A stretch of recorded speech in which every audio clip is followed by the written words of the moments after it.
Olá, bem-vindos. Dando continuidade aqui sobre alguns conceitos de linguagem de programação. Então, novamente, sendo bem resumido e sucinto aqui, a gente vai falar um pouco sobre expressões. Então, expressão é uma construção que pode ser avaliada, né, para um dado valor. É muito comum nas linguagens. E as expressões são formadas por elementos como literais, né, que alguns podem chamar de constantes. Então, a gente vai ver em linguagens constantes que são valores inteiros, valores float ou double, né? Ou double, valores lógicos, né? Então, tem linguagens que têm valores, tem literais para valores lógicos, como false e true, por exemplo, em C não existe, né? Caractere, pode ter um literal, por exemplo, em C, quando a gente tem um caractere entre aspas simples, eu tenho aqui um caractere. Em Python, por exemplo, entre aspas simples é sempre string, né?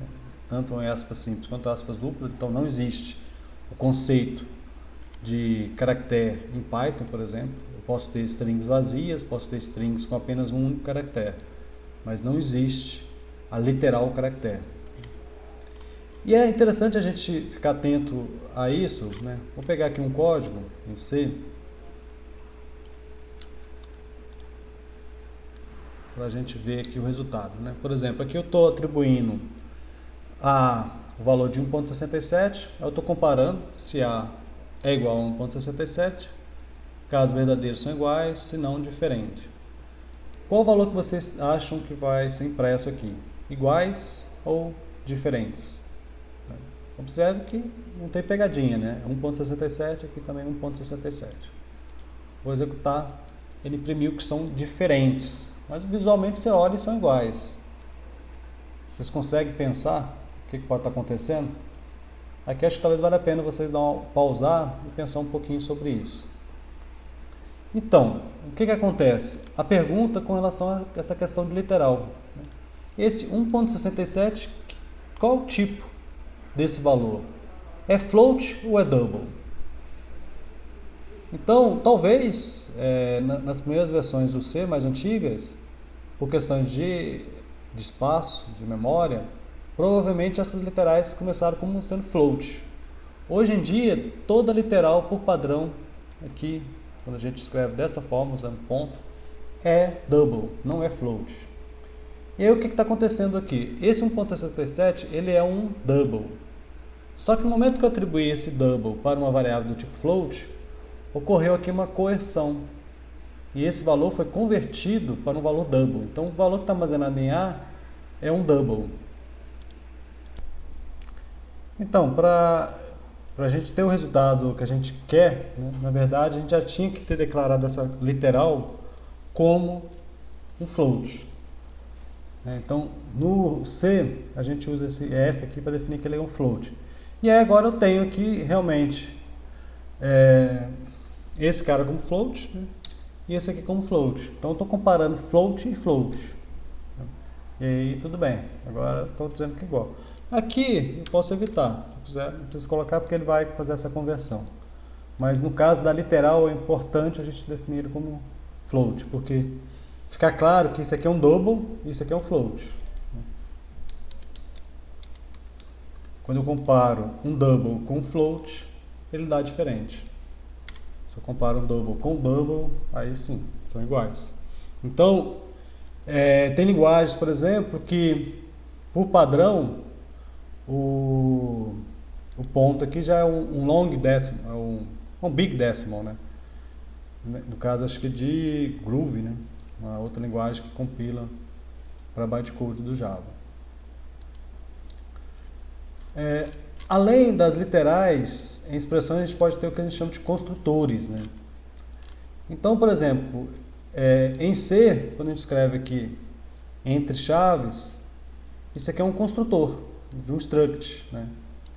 Então, ou em Java, quando a gente usa aqui new point, valor 10 e 20, né? Ou em Kotlin, né? Então, esses elementos eu posso ter também dentro de expressões. Ou em Haskell.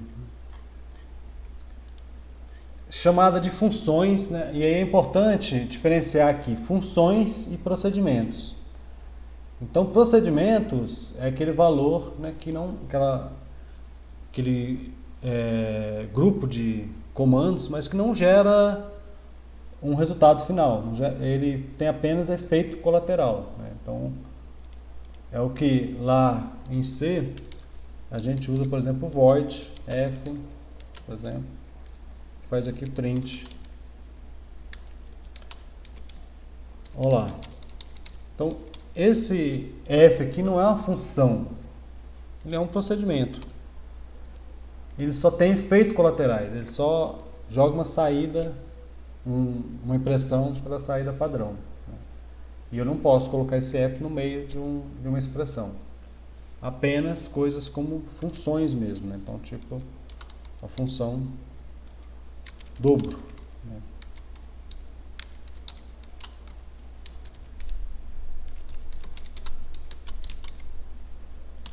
Então, isso, chamado desse tipo de função, pode fazer parte, né, de expressões, né? Então, posso ter aqui dobro de 10 mais 5, por exemplo.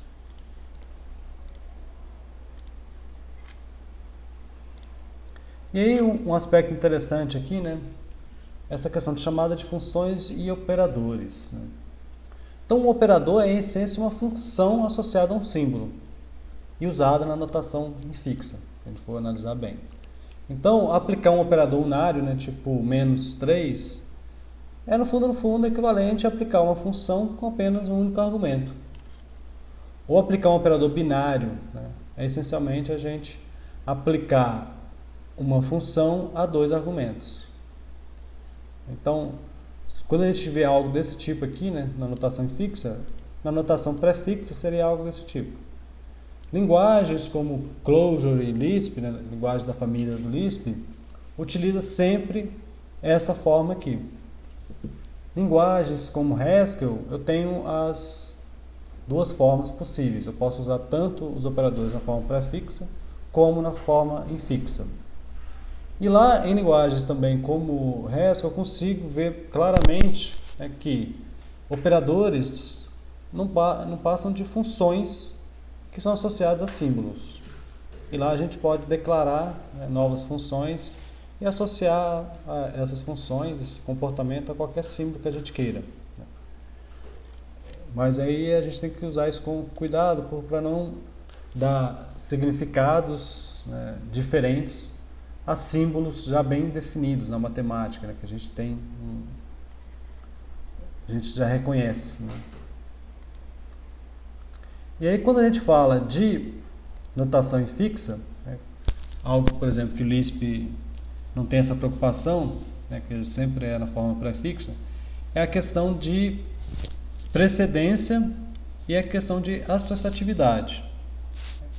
Então, a gente conhece lá, por exemplo, no Python, que é mais fácil para a gente visualizar, a gente sabe que quando a gente tem algo do tipo 10 mais 2 vezes 5, que a precedência da multiplicação é maior, né? Então a gente sabe que vai primeiro multiplicar 2 vezes 5, vai dar 10, e 10 mais 10 vai dar 20, né? Que seria algo diferente, né, caso a gente tivesse realizado a operação de adição primeiro. Só que, e se eu tenho algo do tipo 10 que multiplica 2 vezes 5? Ele vai fazer qual operação primeiro? Ele vai multiplicar 10 por 2 ou 2 por 5? E aqui entra uma outra regra, que é a regra de associatividade. De direita para a esquerda ou de esquerda para a direita. Então aqui ele vai funcionar da forma que a gente lê, né, da esquerda para a direita. Então a maioria dos operadores binários funciona dessa maneira. No caso da multiplicação, né, na matemática era associativa, né, então não importa a ordem dos parênteses. Então se eu estivesse fazendo 2 vezes 5 primeiro, o resultado é o mesmo.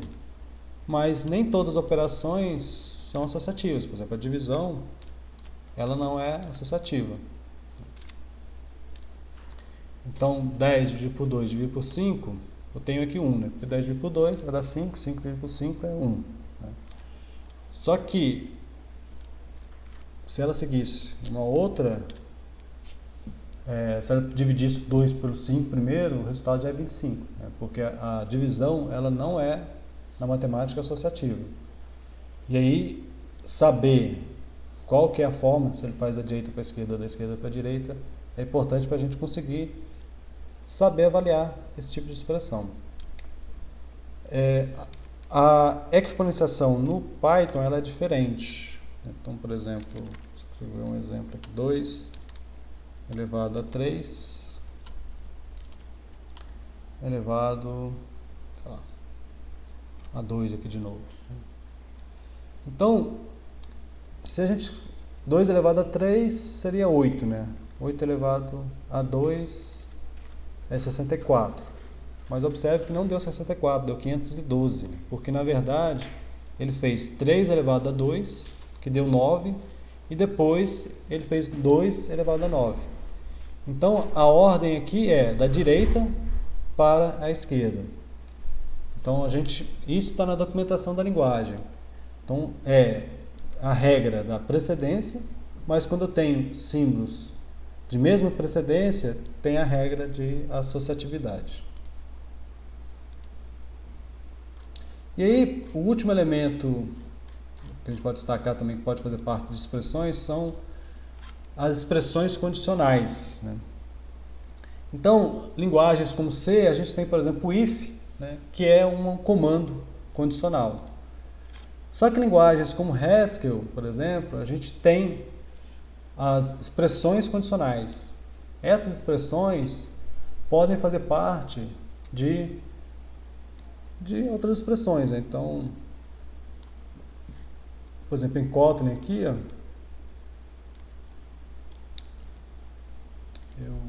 a gente conseguir rodar aqui Kotlin. Opa.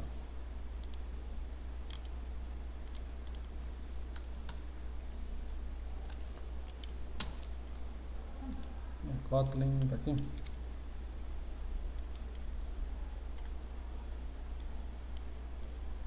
Eita.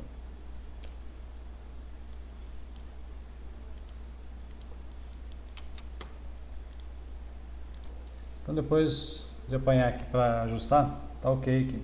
Então, por exemplo, observe que eu estou atribuindo para a variável aprovada o resultado dessa expressão aqui, ó, depois imprimindo. Eu poderia até concatenar, né? Tipo, o aluno foi, né? Foi. Não lembro se a concatenação é o símbolo de mais aqui. Vamos ver aqui.